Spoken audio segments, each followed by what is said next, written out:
pasien keng pana tupa sang dingin ama biakin pisunga ong kikhom no te khem pe tunga pasien tupa atakin ong tungta hen tunia ngai sudinga kong kigin pen si san bang Christian biang na tui sondo tui piro Korean bata the bloody Christianity ong kigin thung en ni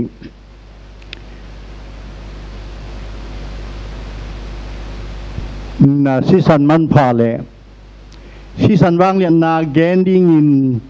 kakam kamukin sin lo di hi pasien nang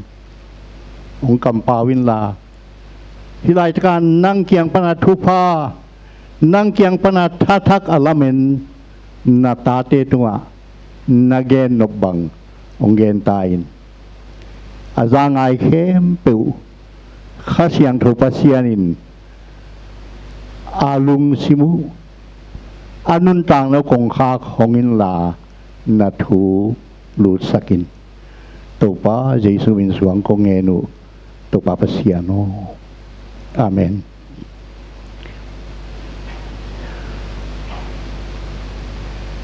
lai siang thu sanga pasien thu thuk akisin na a gen hak cầm nắm khát bếch tổ kỳ trình lâu à lắm pi dùng giống à kỳ gen kia thu khát tên bằng hiếm chỉ lẽ tu mà kum tu li valaya Calvary mual tung asi jura mi pa Calvary mual tung akithat mi pain tunin hilai taka kum zalom som ni le khat sunga kolgama zomi te la kanung ta ke ong bang sigup hiat hiam bang kipe na bang kizom na bang kinai nao ma ke ong gum khe hiam sinaตัวถูกกันนาต่างตรงปนักิปนินาลายเสียงทูเสียมเตนะนังไงสุนินทุกขัดเบกโตนักเกนเจียนเทลอยมานินาลำปีนาจงอินลำปีงานั่นน่ะหมูเขียวเฮตัวเป็นอะไรเสียงถูกกมิน doctrine of atonement ปาเชียนเลมินเตขัดที่ขัดสักขัดอิสวะเทนดีงาปาเชียนลำปิจัดจีนะลำงาไอ้ลงน้ำงาแย่นดียินองค์เก่งโลหิงน้ำขัดตัวนี้นะบางยิสุสีนายนเกยนูเกยปางกุมเทียมจียังไงสุดดิ่ง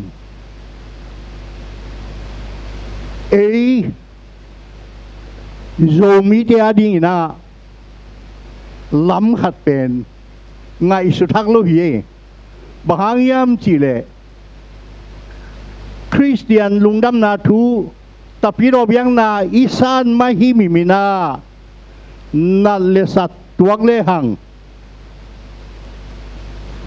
mu thelo doi athoy te hiang si san luangina siampi te na sinanu chinapa hudo domin tua hie a khat mo ui khat mo vok mo bong moอันน่าจุยน่าถอยดิ่งสิสันล้วนสักดิ่งนักเกณฑ์ว่าตัวเสียมปีเต้ที่บางน่ากิถอยสิสันอลวงสักเทียงเกี่ยวกับคิดวินาเลยตรงมีน้ำจินเพียลินะตัวถอยน่าสิสันล้วนน่า nana zangwa akithoi phok lai pe mình tu kha zakwa som nga le thum kumina ke tuan kum kwa khong phaninge ton janga kapute kyanga sang ka in kauma kapute pen doi bia sung pi bia khát về ní ta khát sáng các tuổi lệ cả in công hoa so na kỳ khai à in so lu tina cả bụi na à chừng mà dùng ăn quăng lui nghe lu ăn quăng lui vậy kỳ atupa tác xì lệ mẹ bụ xì lu tang si tak si le me ak sa me na hiye abang chetu ni puma kapuin ke anong luya ak sa me ak go dingen ke vewo pu abang chie ya ka chile na pidam lo a akito hiye ke yong thuma ngen kalung sim suka omoko hibagom thei thong lagim lo ke la kapi ka simyong chi khang khat be kong china le chi nge mui nam kine ai chiang a khat be tua pen ikithoi na si san luan na ka kong mai teu siam pu pai na a gun la che a bộc khát hồn nên chỉ mấy là hủy đi tôi kỳ thôi ilai xiang thâu song yang mo kỳ thôi na Christian biang na kỳ thôi biang na do alien khát do alien khát nếu som nhiệt quá sunga riêng sáng chiang in Giêsu ông bài gió hàng in amu chiang in elun lấy tung mò na pokhia pasian tu no lấy tung mò na khem peu ama tunga kisuanin ông pokiat sak pasian tu no kam nang khatin sileng ông thoi lai sang thu lui he sia ya alian som nga let thuma amai nei te mo na dana na khem peu ama tunga kiswana ete ta nang puak yan sakhi chi zo hangin enun leitung mo na apokhia pasien tuno ilai siang thu en le hang si san na thu pi pek ma ye ilai siang thu bupa iteia akibat lo hangina si san chi kamal zanile som nga le nga ve na oma zanile som nga le nga ve si san to pa isina ka si ka boding hi no te a hangina no te a dingina ka si ka boding hi a china som le li ve na na oma si san tur khazakwa som nga le guk sagi polina zogama kor phungji pa khat ong paina zomi taina tapiro biang na inasan amu chiang ina bang chileng tai thein kayam chingai sunelai sang tu lem koi na lai khat na ataตัวเป็นอัทุลัวสวยงามโดพยา bloodthirsty god สิสันดูดปัสยานสิสันดูปัสยานสิสันลาปัสยานใช่นะนั่นอาตาลายเสียงทุลุยสุงาอิสรามิเตกิโดนากิกามนาสิสันล้วนนาลายเสียงทุกทะ tô pai su san luan na ting na ge na o biang na dang ten Christian biang na ong mu sak penu si dut pasian si bang Christian biang na tua banga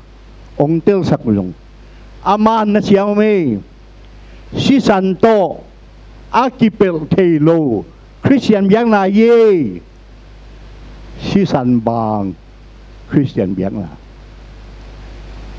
bang hang mama hi si san toyata nana thupi hiam china kalai siang thu ka en na ka mu khiat pen siam pilai siang thu siam pilai bu alian som de sagi aneu som le khata si sana nun tang na oma tua nun tang na tua si san an in nun tang na pasianin amiti adina ong pia hi si san tuai man lai siang thong lui sunga si san nek ding na phal lu ge bang hiam si le si san pen nun tang na i lai gil nun tang na i alai jang pen blood is the center of life si san ni ji pen nun tang na i a center alai ai man na lai siang thu en le hang pasian in si san nun tang na lai gil nun tang na lai ai na siam pi lai bua nana ge na som le sagi som le khat pan sim suk le hang atung him himina eden huana adan le watena tapan ni ne ya kaina le abila ken le ebo biang na tawa pasian bedi nong paiwa ken au pa pen ken ina awan sungalong sung panapiang mega mete to ong bia anaw zo Evelina ahoy sa gan si ganto ong bia hi pasianin au pa zo ken biang na sang loin Ebel anaw zo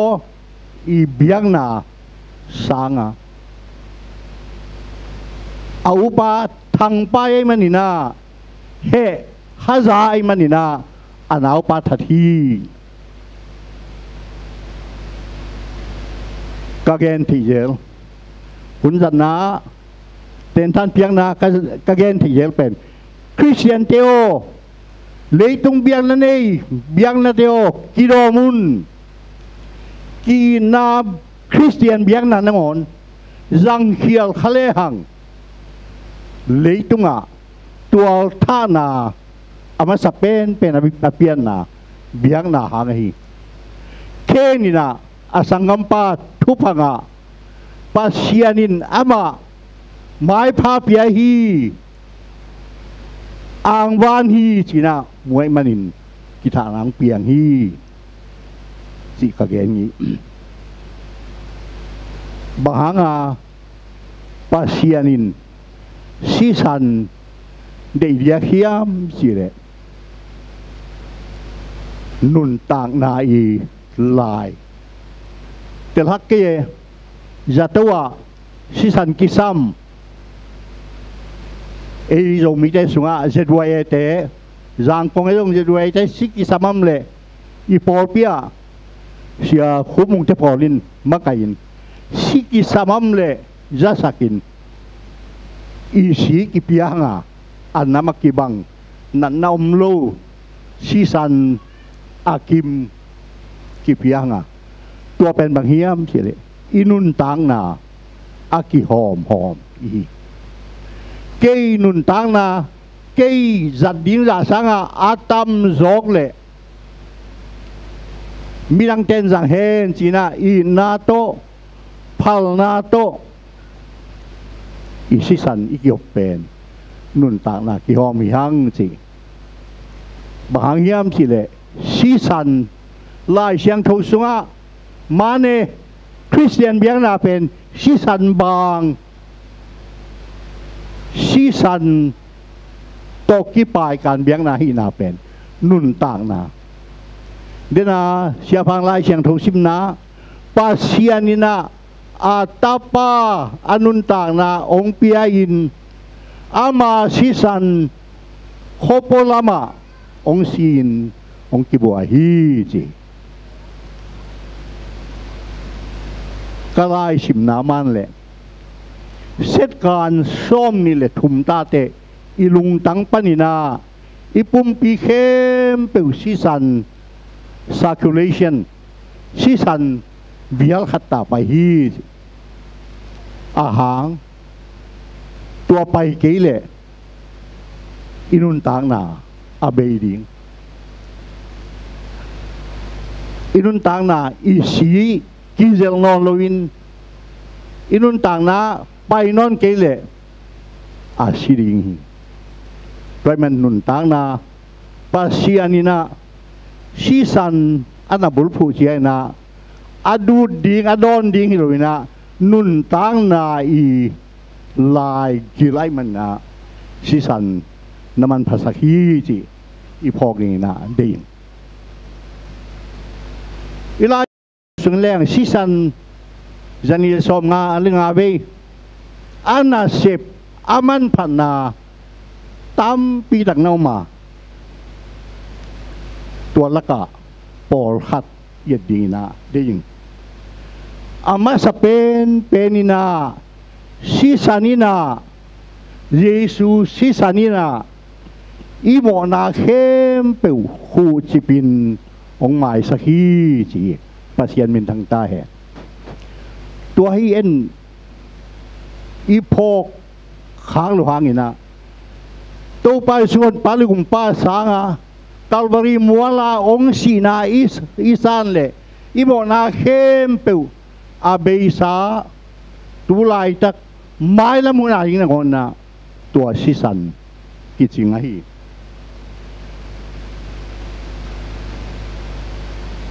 zoma alian tum aneu som ni khat mangmun alian nga aneu kwa si sanina imo na khem tu khu khini mo na mai ta hi hi thu ka gen chiang kalung simong sukha ka gen thi jel pen bang hiam chile Martin Luther Germany mi te adina lai siang thon nei nai loi manin Latin company Hebia company, Greek company, lai siang thâu Germany lai siang thâu tei saka. Sabuai tung lai siang thâu tei na lukun nhiêu nghe wa om lai takin. Doi mang pai na alung sim sunga. Thu khat guana. Hey Martin Luther. Nang mi siang thâu kisamo. Lai siang thâu tei đi na nakithoi mi mo pai lo ni hiam phung ji na kon na suak jo ke le na pu suak bele mi siang thâu na hiam tia alung sim sunga suak khatata o ke mi mo ke mi hial ke mi ching lo kilom ke mai nge pasian na lai siang thâu tei đi na sina alai siang thâu tei na sabuai pan kiem kia in tusukin pasian ching lo tak lo pia ke nalai siang thâu katei khak ka mo nang mai sakin china mo su na thunge na tua lai takina alung sim sunga Martin Luther hai mo nang tua na mo na khan ni thum li nga guk sia na lung sim nuang loa na sayan bol na lai som liwal na nga na mo na sayan teng na sabuai tunga lai tui santo the sino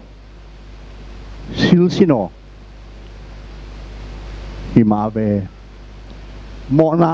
at khat ni thum li nga som liwal nga ting alai tui san lain tua lai dal at anul le amo na kya khem peu kilang non lovina a vek pina san khin manghi na thehia na mo na mo lohi ke we to mo we te ayang singlam te tunga Giêsu si sanin na mo na khem peu khu khin sop siang zo hi lun mo ken ki panin te yin china lung sim tha khau na tha na pe ki ka lai siang tho te na Germany te lai siang tho a sil pe ka anga nau tu hang ai u te nau te doi mang pa mo Satan a khian na pen bang hiam chi le accuser mo zong pa mi mo na purak pa zo ba kami siang tho zo ba a siang tho ma ke mo thu pha nam kim pi ai ve chin na thu pha teng lak ki ve ongum lai hiam ma mi mo na zong ta ya suai koi tenga mi thanem naom hiam koi tenga mi hial nam hiam chi a zong pa a khian na Satan khian na mi mo zong pa mi mo sak pa khat ve a Satan ta ka isunga ngang lu lo hang tua bang hinop hunom hi kalom ka gualte koi taka kana sepi ka siate ka siapi te ka pol pu papi te ka pol pi mi te koi la ya thanem na ni hiam china thanem na big big i pho lak le Satan a khian na accuser mo zong pa mo sak pa toy mana Giêsu si sanina i mo na khem peu a si san to ong khu khini a tua kim lai pen en thái lại hiền không có ẩm khai hiền mà si san khu khá lục cái ẩm hiền mà chỉ thái có khó bị thế khát tụ a in cang túm a in tên nó lùng nuông thề lu và thái lu có khó ao sập ao năng bằng làm thế nào vào tua và thái a vũ biết mùi gì thái cái ni tâu pa Giêsu si sanin nam mo na ka mo na khem peu ong hu chip sakhi chi tua abul pie san di ani na Giêsu si sanina ong tan hiai redemption ama sa pen remission ong mai sak ong hu khin hin no te mo mai na di nga akibua kasia hi hu hin ani na tua si san na se pen ba hiam chi le tat khian na khat vi mang kangama naw pang hang no khat to me ama khut siam nang ya to abor gun kuang khat tiếng ta hùn cuồng khát nuông mà mày na tôi in à khối lại quan lùi à đi hùn cuồng phải thấy nghiêm chia khá lệ à tôi in bay bị xuống ok giảng hiểu nuôi xiêm cái sang hẹn huyền in mô cả hùn cuồng bay tay hinatun tenu kyang gen da kap a riêng chiang a sanga ka le tua gun quang bol lian pen alom te khatin a sanga hong pua he ka gun quang hoi na che tua ke ya ye zana tu yung tai sak ka gun quang ai ve ông pe ki go lom pe mok lo ve ông pia in lo mo ke ya hi ka khut ka bol ta siam chil na ka bol chil ka kisin chil ai ông pia in dolanga ma rong ai na chia anu kyang dolanga ngen tan agun kwang ama khutsung tung ki hi atun ki lakte agun kwang bang chi yam chi le gun kai chia agol pi pi tai lo ma ta neu naw pang teng ta gun kwang mo ka gun kwang ke yong bol sa hi china ke kianga om den lowin mi khut sung natun siang ina ong tan ki kinge tan ki tua nan na jang ye to pa ji suinan ka si san na sep na na thei no pule pasien ong bol sakim lai na thuman lo manun satan khut sung na tuwa satan kianga ka si to kong tat ransom kong tat na hi gup khian na thu gen chia tat khian nai si pen tua doi mang pa khut sung pa na pa sian ke tun king na dinga ong tat na layat pa khatina tua tumin bel pa sianin doi mang pa khem rong ngi nge ai be si bang hang atapa to tatte doi mang pan to pai su a si suak ning sa ngai nge zo bi nge atapa sie ai yang ani thum ni te thoking moka supia supia ami mo khem peula pasien lama a Yesu atanna ransom atanna Yesu nangon nung takik son sonina hom hiya wingi khut hom wingi si na doi mang pa sum hi si tat na to pai son paligum pa isan le gam ta thui hang hi lo apa ka bol hang hi lo bang dang hi lo Yesu si hi tua si sanin nang le kei ong tan ye to pa min thang ta hen a thum na dik tan na pheo ma chin justification justified dik tan na dik lo we mo pasien thumang lo eden huan pana hol hian na anga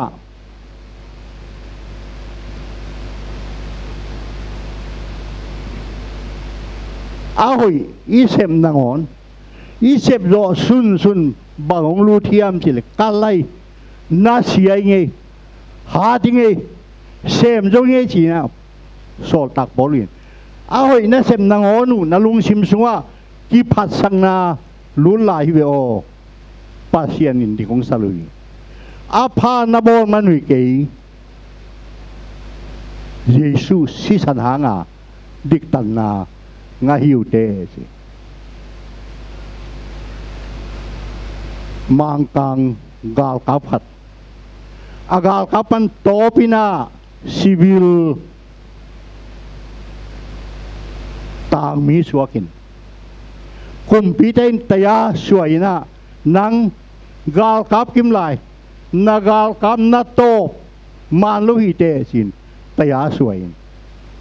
ko pa yung taya suai man na thu khen zuma payin ayang lao ven lo chi lao ven lo thu khen ten abang che mi thui khen ding te thu nei te lao patao deep kwa excite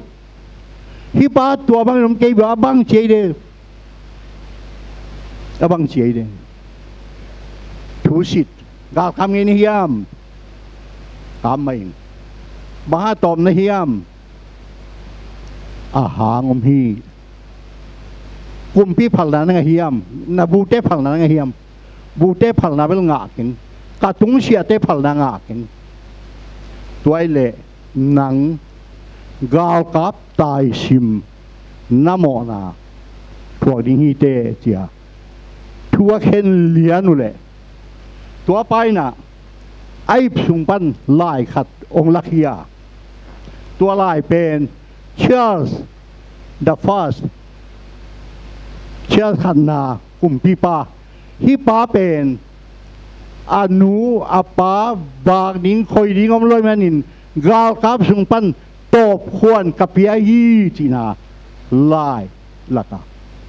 hi Charles the first khanna tung pa nga asimute ala moko lao loi chia man ma vele lom pa muan ne ai ta vele Charles i lai muang ai chiang à tua hi i hoi na to biang na dang te na hoyun ti de kun sinun han chiamun hoi ma ayang tua te khem peu to pa sian mai pha nga zo lo ding hanga to pa Jesu si sanina e di kong tang sakhi chi zoma alian nga khat tan na sim su le sin dik tan na hi zoma lai siang tho khem pe le gal ki lai siang tho pen long khada luang lai kha kia dik tan na justification pasian maya dik itan na hi chi ipok ni na ding alina sian suana cleansing tapi roi sua to pai son palgum pa isanina tua sisanina namo na sa khem peu ong sian sua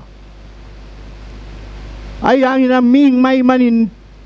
thanemin thahaloin mo khazel hanga tua sisanin nang leke ong sian sua le nahi hebialian kwa aneu som le thum sian sua sisan tuma ibol kha khun jom ding tum lo pia sam la phok pai na ka thei lo kalung sim kanun tang na ki sel sip mo na khem pe rong ong mai sakin chia thei khalawa ibol imo na khem pe tua sisanin ong sian sua ong ha siang ayang pol yang gen pen tuaile tua bang sian suaile sian suana ngai manina mo sem ding mo na tam sem le pasien he pinang tam sem mo thei ding mo thei nang license to sin hilowe tua ong sian sua sisanina mo na nabol non lo na dina lam ong musaka namo na khem pe ong siang sakhi siapa khatina tapi ro te khial rel da pen bang hiam si le tua sian sua sisan pen magic eraser ai tôi bằng ina lại ya khial siang a sang na pang ten correcting fruit na to lai suk pian na to ben ngai sun khai hiang si pasien nei tak taka pasien tunga na kingak le mo na achi aki ding bang ya na thiam chi mo na lama asi na hiwa bol non lo ni na pasienin lamong lak thang pe ding hi chi sian suan angana daina peace shalom daina Jesus si sanina nalung simtonga kuama ong pok pilo o kay daina nga inge pasian to kileminge china daina ong pedingi leitung galpi masalai e jong mi te telling se ipiantit galai jong mi te atula tulwal piantit gama bapain gal bakidua tuala ka agal kidaw nawa gal teni khat pa pen Germany te khat pa piantit te liamua a piantit pa pen patuam zeu Germany pa pen lamet non lo ayang pau zolai na piantit pa kianga lomo kadang tak lua tuyong piain si tuyang ele alom panjong tuyong penge o nang Germany kay friends akigal akidaw hiyang ayang mo Jesus si sanina tua gal teng gal suano luina lom ta usahi kido non kay ni mo kikam non kay ni china again hille Germany pa aliam mahangina sihi Jesus si sanina kilem na daina piang sakhi gen hoi mo gen hoi lo mo thei khang ayang kalung sima mai mena ong gen ding zo mi te long kumpi lampanina hampanna suatana inga nadina gam sung bel ki pan zel hanga 12 gal sima anu nung pen CNF ilom te falam khalkha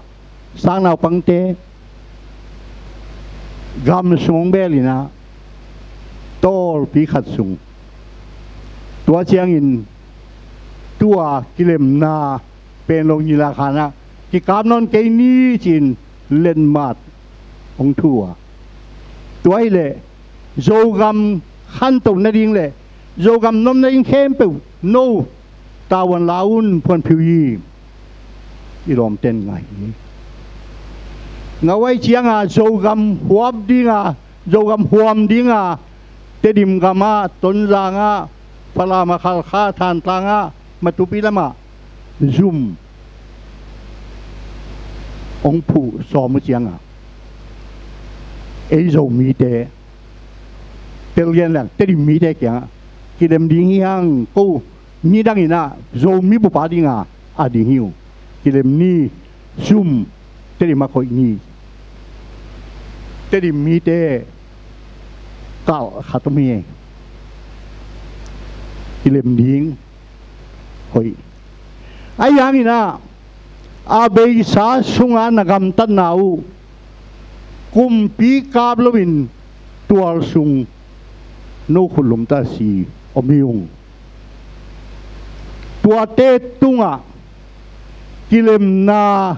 sagil ta na sasitang na ong bor phatun tua taka gam makai te om ding ka siam pi te ka pasta khe pe jong om ding no ganong go ding tua si santo kilem na bor hiang tel thei ma ma lo he akitel lo sang mo ai nuam lo mo kilem na nga lo hiang e i zo misunga banghang si sanin na sem lo dai na kilem na om lo akhial ten khialung e chi ding ki mai sak ding ki thum ding tua om loi man na zo mi te bang sem taleng ilung sim le luan ki kel kiden na vai khom thei lo yang ni ikisap bang hiam chi le si san ki sam yang si san si luan ki sam yang tua bana Giêsu si sanin bằng xem lại hiam chỉ lệ thu chiam na covenant prinian chiam na pasian lệ mi hình tế tak tak hit thu chiam na pen lai siang thâu luya Abrahama Moses nana tâu nam tâu na thu chiam na prinian na lệ nam thu min na zuhi ama sa pen ban zu hiam chi le kam chiam kam khap na promise hi bang ai ki chiam i ki pum khat le hi sem ding hi piang ding ani na condition zui ding hi bang zui ni no long hi zui la ko hi zui nu nge a thum na a reward nga ding ham phan na a biang le pasian lom ta ding in na ki chiam chiang na abiang ken thu phang pe ding kai ke nang pasien hi ding hing ti alang nin ki chiam na asil atai akip sang na pe bahiam ti bunat na mosia sina mol tunga mosin pasien to kam chiam lak chiang in tua kipanina no te ke ma mi na hi ding wa ke pen no te pasien ka hi ding lung kim mo lung kim he kip sang na thu kham nam som suang pe ban to le om to to e kam thu chiam na ki chiam na Calvary muala thu chiam na pen tua kipanina hi si sanina no te ong suak ta sak ding hi ip sang na den chia zat ding ne kho pasian le ming te akichiam asem khom enjong ming lam pan jong tawan nei pasian in jong tawan ani uten nào té tu ni lệ ni cũng nghe lệ Cuba tuổi cula lấy trong bộ Baptist Mackay General Council meeting mà tua tất cả mang kang te pasta hatina thu gen pen hôm son nom hinge bang hanga lấy trong Baptist Paul Pite no suak nil suak khang lỗ lỗ kêu gọi hiam dry châu tụy kêu tu khát ra say lệ som quality của mình William Carey sáng mang nó xem na mission nó xem na áp bắt chỉ lại lấy tung bộ Baptist để Paul Peter khang lỗ vang ô sâu vang ô hình vang ô bằng chia Baptist Paul Peter kêu gọi hiam adon na pen bằng hàng hiam gì đấy xếp đinh bek mission xem nhây chia ai hàng imimala i Paul Pia Giêsu sisan ki buak khaluyang Giêsu sisan bulphu khaluyang sisana chia kiri ni Giêsu sisan man phanna Giêsu sisanin ba ngong piang na kile kiri ni Baptist Paul Piteo uten nào tên sisan pai ken alian som leni Exodus thon me wa chen som leni sunga aneu som ne khat pol nen leo chi tuina no na pai khia di ong phal lo i mi te yim na anunung pen sa pen kapedinga ataw pa penu aganing chil pen thana kathuak sak dinga ayang ina no hebia itila Israel te na hiule na kong hak tungwa si na bang sakunla sito na koyun la nanun la tua hile van mi te na iji mi te tau pa pen thading ang pai che na no ong hengin ong pai san ding hi pai san po iji at pakyat na tuay abang tungwa si san o may manina van mi ten pai sana tha na thuak lua aum nau pai san poi tunin hi si san nanun tang na sunga nalung sim kong haka akin utakpiyam na inkuan sunga ibang tunga si san akin utakpiyam lai siyang tuwin nanuun ayang ito siyang ganing sisan ko nanu takpiw le kay tayakan suwak niya lingingi again no pen Jesus sisan paisan sisan hinon lumina Jesus sisan na mimang luntang na inkuan sunga nanasip na Jesus sisan to na paniyam ilong mite katinam chin pinaya nun che ibu nga ding zakang ding siapa pai zo ding kaya lai siang tho sang ka zo ding kaya mok mok lai siang tho sang ka ding tampiom nang ba pai chin pine nun che imu mi kim ngai lo hi na yum sungai enwe lai siang tho na ko ya ni sen khon na ko big jong thu tam pi ge nei mi dang te ke wa pa yin na na sep na zoom kum pina sem te company na sem te jisu sisan akinu hiam akinu keile doi mang pan thu sia la sia tam pi ong tun thei thu nghe nin zoom na tun to pa tu nya ka sep ding khem peu nang lamong lakin Jesus sisano kei ong dalin siya na khem pe pan ong lia in china ki ap thu ngen sino tua sisanin nang sem bi company na sem te